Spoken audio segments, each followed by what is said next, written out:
Hello and welcome to another session of Learning with me. I'm Dr. Manjula. This is the third session for the students of BA 5th semester Bangalore University. In this session, I shall be discussing on the various dimensions of health. In the previous unit, we discussed about what is health and the sociological understanding of health. ಹಿಂದಿನ session ಅಲ್ಲಿ ನಾವು ಆರೋಗ್ಯ ಅಂದ್ರೇನು, ಆರೋಗ್ಯದ ಪರಿಕಲ್ಪನೆ ಮತ್ತು ಆರೋಗ್ಯವನ್ನ ಸಮಾಜಶಾಸ್ತ್ರೀಯವಾಗಿ ಹೇಗೆ ಅಧ್ಯಯನ ಮಾಡ್ತೀವಿ ಅನ್ನೋದ್ರ ಬಗ್ಗೆ ತಿಳ್ಕೊಂಡಿದ್ದೀವಿ. ಇಂದಿನ ಸೆಷನ್ ಅಲ್ಲಿ ನಾವು ಆರೋಗ್ಯದ ವಿವಿಧ ಆಯಾಮಗಳೇನು ಅನ್ನೋದನ್ನ ತಿಳ್ಕೊಳ್ಳೋಕೆ ಪ್ರಯತ್ನ ಮಾಡೋಣ. In this session I will be discussing about the dimensions of health. So what are the different dimensions of health? In the previous session itself, we understood that health is something that is beyond the physical aspect. ಆರೋಗ್ಯ ಅನ್ನುವಂತಹದ್ದು ಬರೀ ದೈಹಿಕವಾಗಿ ಆರೋಗ್ಯವಾಗಿರೋದನ್ನ ಮಾತ್ರ ಸೂಚಿಸೋದಿಲ್ಲ. ಆರೋಗ್ಯ ಅನ್ನುವಂತಹ ಪರಿಕಲ್ಪನೆಗೆ ವಿವಿಧ ಆಯಾಮಗಳಿದೆ ಅನ್ನೋದನ್ನ ನಾವು ಹಿಂದಿನ ತರಗತಿಯಲ್ಲೇನೆ ತಿಳ್ಕೊಂಡಿದ್ದೀವಿ. So what are those dimensions of health? As you can see, health can be conceptualized in terms of physical health, mental health, emotional health, spiritual health and social health. So ಆರೋಗ್ಯದ ವಿವಿಧ ಆಯಾಮಗಳೇನು ಅಂತ ನಾವು ನೋಡೋದಾದ್ರೆ, ಆರೋಗ್ಯಕ್ಕೆ ದೈಹಿಕವಾದಂತಹದ್ದು, ಮಾನಸಿಕವಾದಂತಹದ್ದು, ಭೌತಿಕವಾಗಿರುವಂತಹದ್ದು, ಸಾಮಾಜಿಕವಾಗಿರುವಂತಹದ್ದು, ಈ ರೀತಿ ಹಲವು ಆಯಾಮಗಳಿರೋದನ್ನ ನಾವು ಕಾಣ್ತೀವಿ. ಇದನ್ನ ಒಂದೊಂದೇ ನೋಡೋಣ. ಸೊ ಭೌತಿಕ ಆಯಾಮ ಅಂದ್ರೆ ಏನು? What is the physical dimension of health? ಈ ಭೌತಿಕ ಆಯಾಮವು ದೇಹದ ಆರೋಗ್ಯವನ್ನ ಸೂಚಿಸುತ್ತೆ. ಸೊ ದೈಹಿಕವಾಗಿ ನಾವು ಆರೋಗ್ಯವಾಗಿದ್ದೀವಿ, ಯಾವುದೇ ರೀತಿಯಾದಂತಹ ರೋಗ ರುಜಿನಗಳಿಲ್ಲ ಅಂತ ಹೇಳಿದಾಗ ಅದು ಆರೋಗ್ಯ ಅಂತ ನಾವು ಸಾಂಪ್ರದಾಯಿಕವಾಗಿ ಅರ್ಥ ಮಾಡ್ಕೊಳ್ಳುವಂತಹ ವಾಡಿಕೆ ಇದೆ ಅಲ್ವಾ? If we consider the physical dimension of health, it looks at the bodily aspects. It refers to the very traditional understanding of what health is, what entails health. If we ask somebody, are you well? Are you healthy? The first thing that comes to mind is the physical dimension. So if there is no disease, there is no injury, then you can say that the person is physically healthy. So this is the first and the most conventional understanding of the dimension of health. So ಆರೋಗ್ಯ ಅಂದ್ರೆ ನಾವು ತಿಳ್ಕೊಂಡಿರುವಂತಹ ಬಹಳ ಸಾಂಪ್ರದಾಯಿಕವಾದಂತಹ ಒಂದು ಅರ್ಥೈಸುವಿಕೆ ಅಂದ್ರೆ ದೇಹದಲ್ಲಿ ಯಾವುದೇ ರೋಗ ರುಜಿನಗಳಿಲ್ಲ, ಒಬ್ಬ ವ್ಯಕ್ತಿ ಆರೋಗ್ಯವಾಗಿದ್ದಾನೆ ದೈಹಿಕವಾಗಿ ಅನ್ನುವಂತಹದ್ದು ಫಿಸಿಕಲ್ ಡೈಮೆನ್ಷನ್ ಆಫ್ ಹೆಲ್ತ್ ಆಗಿದೆ. What is next? The next dimension is the mental health. The World Health Organization states health is a condition where an individual is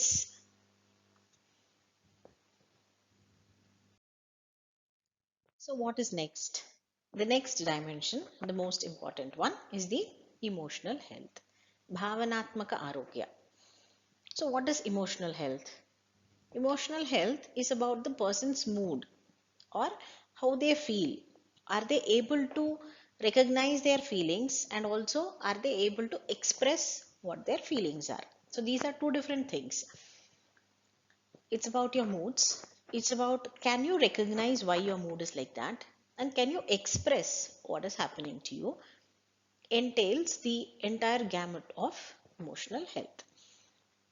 ಈ ಹಿಂದೆನೆ ನಾವು ನೋಡಿದೀವಿ, ಆರೋಗ್ಯ ಅನ್ನುವಂತಹದ್ದು ಕೇವಲ ಶರೀರಕ್ಕೆ ಮಾತ್ರ ಸಂಬಂಧಪಟ್ಟಿರುವಂತಹದ್ದಲ್ಲ, ಅದು ಮನಸ್ಸಿಗೂ ಸಹ ಸಂಬಂಧಪಟ್ಟಿರುವಂತಹದ್ದು ಅಂತ. ಸೊ ಮಾನಸಿಕ ಆರೋಗ್ಯವೂ ಸಹ ಬಹಳ ಪ್ರಮುಖವಾದದ್ದು. ವಿಶ್ವ ಆರೋಗ್ಯ ಸಂಘಟನೆಯೂ ಸಹ ತಮ್ಮ ವ್ಯಾಖ್ಯಾನದಲ್ಲಿ ಹೀಗೆ ಹೇಳ್ತಾರೆ, ಮಾನಸಿಕ ಆರೋಗ್ಯ ಅಂದ್ರೆ ಮಾನಸಿಕ ತೊಂದರೆಗಳು ಇಲ್ಲದೆ ಇರುವಂತಹದ್ದು ಮಾತ್ರ ಅಲ್ಲ, ಒಬ್ಬ ವ್ಯಕ್ತಿ ತನ್ನಲ್ಲಿನ ಸಾಮರ್ಥ್ಯಗಳನ್ನ ತಿಳ್ಕೊಂಡು ತನ್ನ ದೈನಂದಿನ ಚಟುವಟಿಕೆಗಳಲ್ಲಿ ಒತ್ತಡ ಇಲ್ಲದೆ ತನ್ನ ಸಾಮರ್ಥ್ಯವನ್ನ ಬಳಸ್ಕೊಳ್ಳಕ್ಕೆ ಸಕ್ಷಮವಾಗಿದ್ದಾನ ಅನ್ನುವಂತಹದ್ದು ಮಾನಸಿಕ ಆರೋಗ್ಯವನ್ನ ಸೂಚಿಸುತ್ತೆ.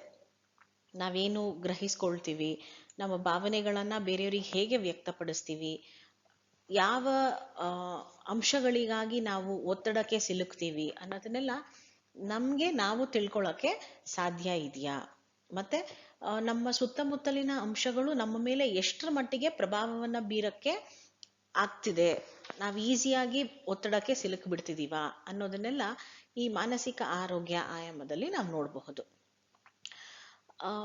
ಏನು ಆಂಬಿಷನ್ಸು, ಏನು ಗೋಲ್ಸ್ ಇಟ್ಕೊಂಡಿರ್ತೀವಿ, ಅಲ್ಪಾವಧಿ ಮತ್ತು ದೀರ್ಘಾವಧಿಯ ಸಮಸ್ಯೆಗಳನ್ನು ಯಾವ ರೀತಿ ನಾವು ನಿಭಾಯಿಸ್ತೀವಿ ಅನ್ನೋದೆಲ್ಲ ಎಮೋಷನಲ್ ಹೆಲ್ತಲ್ಲಿ ಬರುತ್ತೆ. So emotional health is something that is much more comprehensive and it is not very easy to identify. ಈಗ ಫಿಸಿಕಲಿ ಏನಾದರೂ ಸಮಸ್ಯೆ ಆಗಿದ್ರೆ you can just look at a person and say that they are not feeling well. But emotional health is not like that. ಅದು ಬರೀ ಕಣ್ಣಿಗೆ ಕಾಣಿಸುವಂತಹ ಒಂದು ಆಯಾಮ ಅಲ್ಲ. How are we taking up things around us? Are we looking at it positively or negatively? Are we able to deal with whatever is coming across? Such things becomes very important. Emotional health is just as much important as physical health, but the only thing is we are not able to recognize if there is anything wrong emotionally.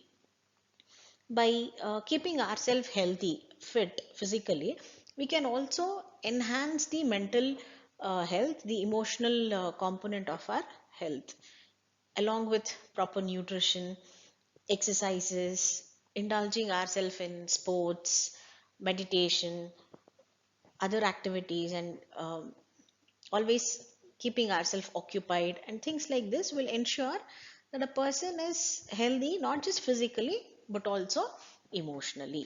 So emotional health is just as important as physical health. Next one is the spiritual health. What is spiritual health? This is like a dimension that recognizes that there is some superior being other than human beings and their ability to perform things.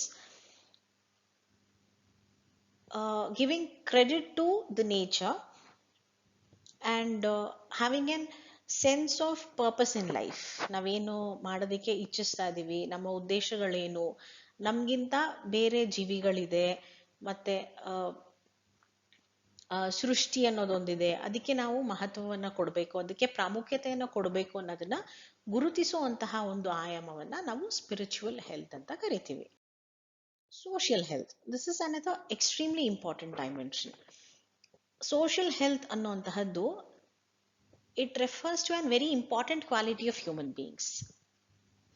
ಮನುಷ್ಯ ಸಂಘಜೀವಿ, ಸಮಾಜದಲ್ಲೇ ಇರೋಕ್ಕೆ ಇಚ್ಛಿಸುವಂತಹ ಒಂದು ಜೀವಿ, ಒಬ್ಬನೇ ಇರೋದಕ್ಕೆ ಸಾಧ್ಯ ಇಲ್ಲ. ಈಗ ಸಮಾಜದಲ್ಲಿ ಇರಬೇಕಾದ್ರೆ ನಾವು ಸಮಾಜದಲ್ಲಿ ಇತರರೊಂದಿಗೆ ಹೇಗಿದ್ದೀವಿ ಅನ್ನೋದನ್ನು ಬಹಳ ಮುಖ್ಯ ಆಗುತ್ತೆ. ಆ ಒಂದು ಆಯಾಮವನ್ನ ಗುರುತಿಸುವಂತಹದ್ದು social health component. Social health dimension refers to our ability to make and maintain meaningful relationship with others. As we all know, human beings cannot stay in isolation. ನಾವೇ ಒಬ್ಬರೇ ಇರೋದಕ್ಕೆ ನಮಗೆ ಸಾಧ್ಯ ಆಗೋದಿಲ್ಲ. We live with others. So when we are living with others, when we are interacting with others, it is also important to ensure that we have meaningful relationship with the people around us.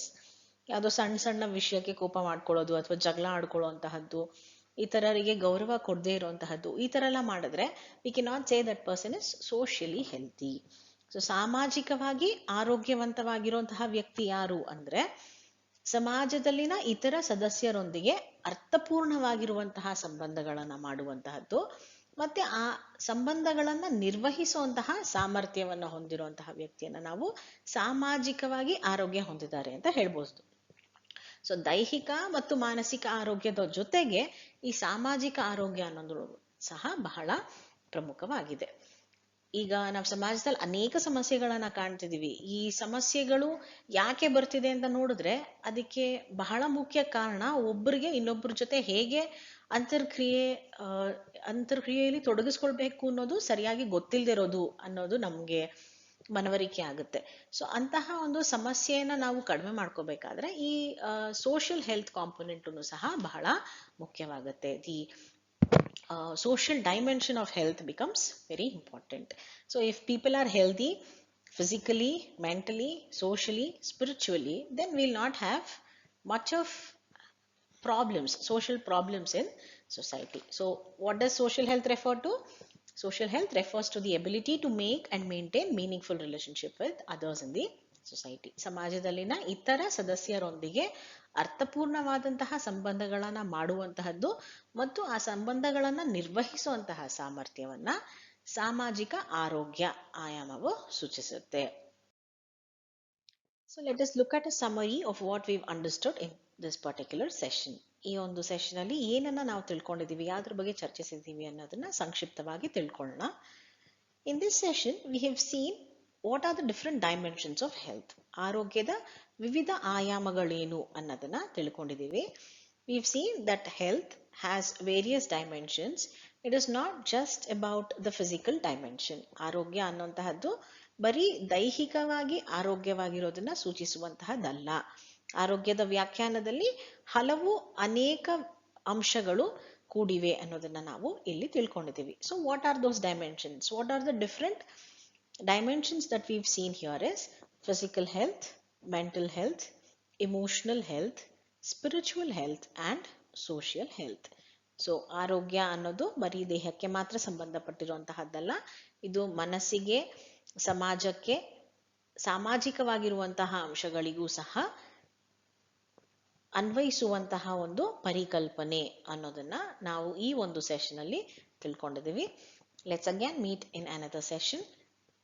Thank you.